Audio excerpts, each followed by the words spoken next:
In a bold and unexpected move, Prince William has chosen to take the British monarchy in a striking new direction, a shift poised to alter its long-standing image and structure fundamentally. This change, which involves streamlining the monarchy by reducing the number of working royals and toning down traditional ceremonies, marks a decisive break from royal customs. While William's vision seeks to present a modern, relatable monarchy, his father, King Charles III, is devastated. For Charles, this step seems to dismantle the legacy of grandeur and tradition meticulously upheld by Queen Elizabeth II, a legacy he feels bound to preserve. The decision has led to a deepening rift between father and son, adding a personal layer of complexity to an already fraught situation. Their conflicting views on the monarchy's future echo the wider debate surrounding its place in contemporary society. While William is keen on ensuring that the monarchy aligns with modern values, Charles remains committed to its ceremonial roots, seeing these as essential to the monarchy's historical essence. As a result, tensions have risen within the royal family, highlighting a rare glimpse of vulnerability in the royal institution. Public response to William's vision is as divided as the royal family itself. Many citizens resonate with the notion of a less extravagant and more accessible monarchy, particularly amid ongoing economic struggles in the UK. Yet, others fear that scaling back on tradition may erode the institution's allure and symbolic significance. The debate extends beyond the UK, with international followers of the monarchy and the Commonwealth nations closely watching these developments, concerned about what this restructuring could mean for their own symbolic ties to the British crown. The media has intensified the stakes, bringing the palace's internal tensions to the forefront. Coverage has heightened interest in how the royal family might manage this shift while preserving its public image. For years, the monarchy has relied on carefully crafted narratives to maintain its mystique and relevance. Yet, this abrupt change poses an immense challenge. Public reactions range from curiosity to skepticism, with some questioning if this overhaul may open the door to further Republican sentiment within the UK, where interest in abolishing the monarchy has simmered at times. This decision, rooted in William's belief that the monarchy must evolve or risk losing its place, also calls to mind Prince Harry's choice to step back from royal duties. William's move draws parallels, albeit in a more formal and institutional context. By reducing the monarchy's size, William intends to create a model that is less about lavish display and more about straightforward representation, one that appeals to the younger generation increasingly detached from traditional symbols of power. However, this reform approach is not without familial cost. It inevitably brings to mind the ruptures caused by Harry's departure and suggests an unsettling repetition of history, which could strain already fragile family ties. For King Charles, the stakes are deeply personal. Queen Elizabeth's legacy is something he has endeavored to carry forward, embracing the solemnity and symbolism that have defined the British monarchy for centuries. In Charles's view, the monarchy's grandeur serves as a bridge connecting past and present, a symbol of stability in a rapidly changing world.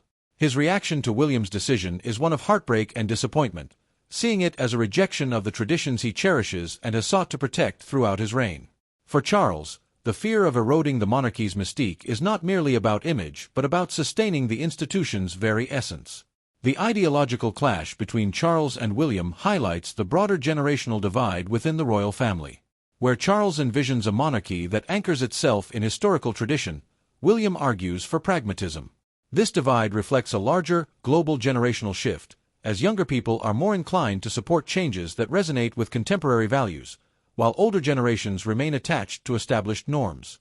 This tension has undoubtedly added to the emotional toll on both Charles and William, revealing an institutional struggle in which tradition and modernization appear to be at odds. Amid this upheaval, the response of the Commonwealth cannot be overlooked. Many Commonwealth countries have long-standing, complex relationships with the British monarchy, and the prospect of a reformed institution inevitably raises questions.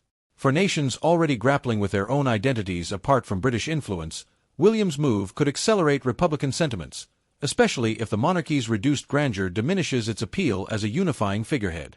The potential implications are far-reaching, as some countries may reconsider their relationship with the monarchy if its iconic status continues to diminish.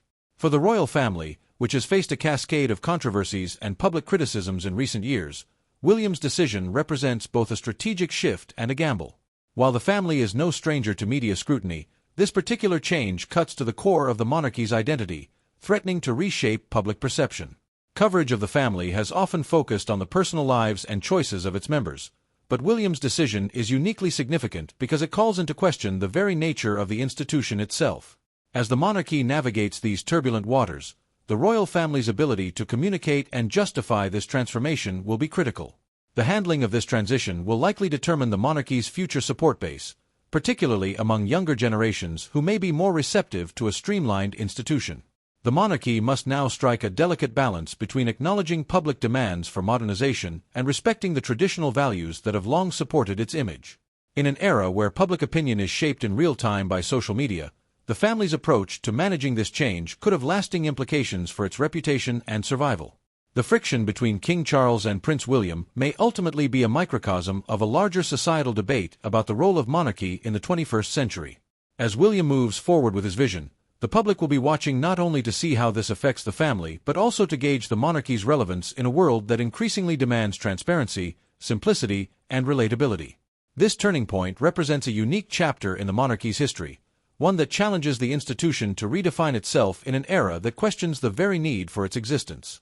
As the monarchy takes this critical step into uncharted territory, William's decision may well determine its future, whether it can maintain relevance by adapting to modernity or if it risks becoming a relic of the past.